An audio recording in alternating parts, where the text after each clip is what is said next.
So hello everyone, আজকে ছিল আমার জানুর বার্থডে, তাই আমি একটা ছোট্ট আয়োজন করেছি। তো বন্ধুরা, তোমরা দেখতে থাকো ভিডিওটা। কেমন লাগলো অবশ্যই সবাই জানাবে। আমার কাছে টাকা ছিল না, একদমই ছিল না, তারপরেও ভাবলাম কিছু না দিলে তো একটা খারাপ লাগে, তাই না? আমাদের যতটা সামর্থ্য আছে ততটাই মানুষকে খুশি করা দরকার। তাই আমার প্রিয় মানুষটাকে আমি একটা ছোট্ট গিফট দেবো। তো বন্ধুরা, কেমন লাগলো অবশ্যই সবাই জানাবে কিন্তু। তারপরেও স্বামী যতই খারাপ হোক, কিন্তু দিন শেষে সেই স্বামী ছাড়া আর কেউ মেয়েদের পাশে থাকে না।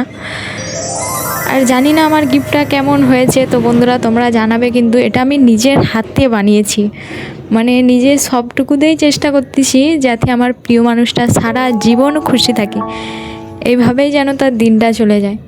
কিন্তু প্রথমত আমার স্বামী যে কালকে তার বার্থডে গেছে, সে কাজে যাওয়া ছাড়েনি, কারণ আমাদের না কাজ করলে চলবে না। তাও আমি ভাবলাম একটা আনন্দের মুহূর্তটাকে উপভোগ করা যাক, তাই ছোট্ট একটা আয়োজন করছি। তো কেমন লাগলো বন্ধুরা সবাই জানাবে কিন্তু।